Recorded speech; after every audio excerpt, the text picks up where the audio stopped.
Bien, bueno, una vez que hemos terminado el estudio de los estados de la materia, de los tres estados fundamentales de la materia, el estado gas, el estado líquido y el estado sólido, hemos de decir que para cualquier sustancia pura podría describirse un diagrama donde en el eje X podríamos representar temperatura y en el eje Y podríamos representar presión.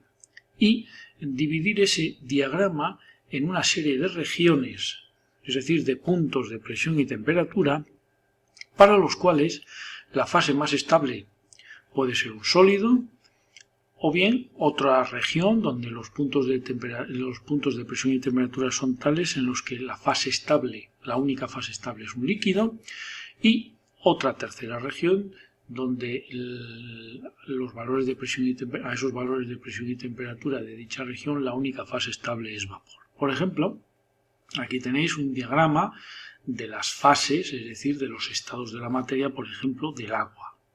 Entonces, esta región está limitada, digamos que las fases o los estados de la materia están limitadas por tres curvas.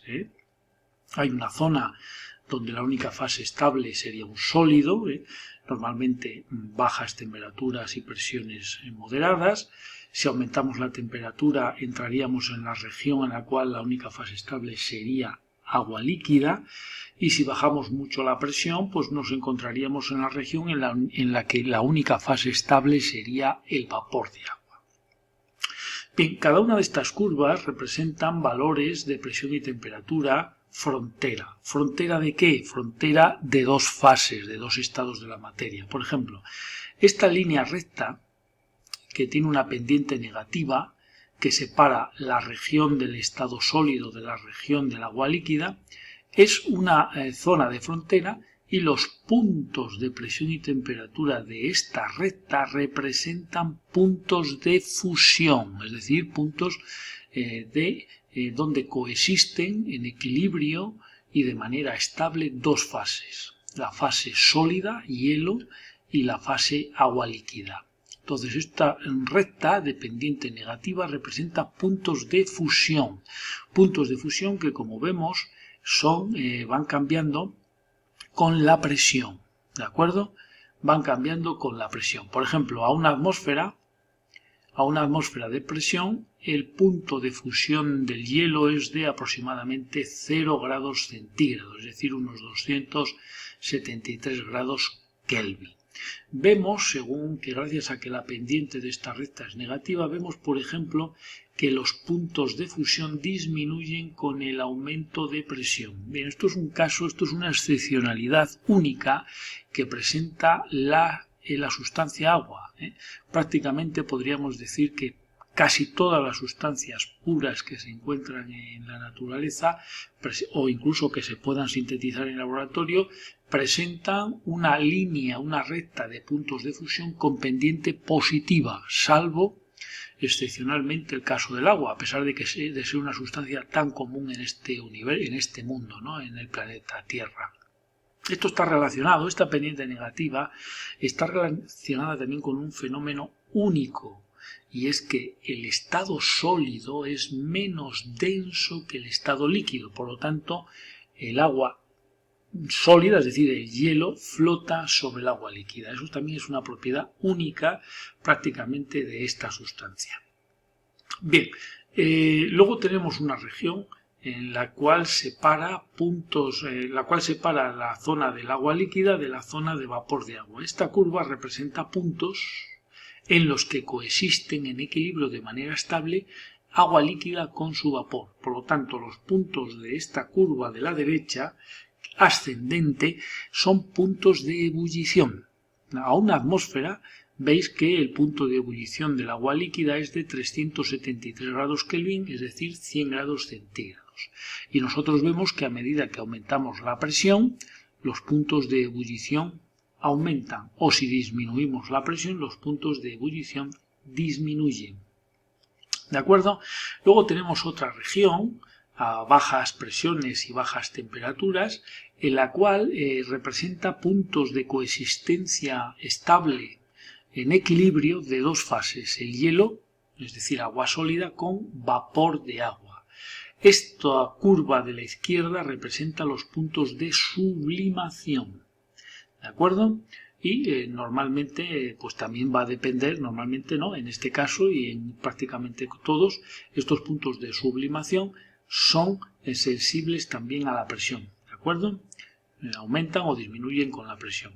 Y luego tenemos un punto, fijaros, hay un punto que se le denomina punto triple, que es el lugar donde se cortan las tres curvas, es decir, la curva de los puntos de ebullición, con la curva de los puntos de sublimación y con la recta de los puntos de fusión. Esas tres curvas coexisten en un único punto, que se denomina punto triple, porque es el punto en el cual coexisten en equilibrio y de manera estable tres fases, tres estados de la materia: el estado sólido, el estado líquido y el estado vapor, y es característico de las sustancias. Por ejemplo, para el agua, prácticamente el punto triple ocurre aproximadamente a unos 0 grados centígrados, ligeramente superior a los 0 grados centígrados, y a una presión tremendamente baja, del orden de 0,006 atmósferas. ¿De acuerdo? Bien, además del punto triple, que es un punto que define la coexistencia de tres fases. En el caso del agua, las tres fases coinciden con el estado sólido, líquido y vapor. No tiene por qué ser así en otras sustancias puras. La definición de punto triple es punto de coexistencia de al menos tres fases, tres estados de agregación. Bien, hay un segundo punto en todo diagrama de fases de sustancias puras, que es el llamado punto crítico. El punto crítico es un punto a partir del cual pues se obtiene el llamado cuarto estado de la materia, que se denomina fluido supercrítico. Normalmente, si nosotros tenemos un vapor, lo normal es que si aumentamos la presión, acabemos convirtiendo o transformando ese vapor en líquido. Sin embargo, para toda sustancia pura y para todo vapor de una sustancia pura hay una temperatura que se llama temperatura crítica, por encima de la cual, si nosotros aumentamos la presión, pues nunca nos encontraremos con el líquido. Es decir, ese gas o ese vapor no es licuable. Es decir, por mucho que aumentemos la presión, nunca nos encontraríamos con un líquido. Antes nos encontraríamos con una nueva fase, un nuevo estado, una agregación de la materia que se denomina fluido supercrítico. Fluido supercrítico es un estado de la materia que comparte propiedades del estado líquido y del estado gas. Tiene comportamiento de gas en el sentido de que ocupa todo el volumen del recipiente, es decir, no hay una superficie de separación, ocupa todo el volumen del recipiente exactamente igual que un gas. Es decir, que tendrá unas viscosidades similares a un gas, carece del fenómeno de la tensión superficial, que es propia de los líquidos. Sin embargo, luego, a pesar de que aparentemente se comporta como un gas, presenta propiedades de líquido, y es que tiene una densidad similar al agua líquida, es decir, el agua supercrítica tiene densidades similares a las del agua líquida. Bien, eso se llama punto crítico. El punto crítico es un valor de temperatura crítica y presión crítica. Por encima de dichos valores, nos encontraríamos siempre en un cuarto estado de la materia que se denomina fluido supercrítico.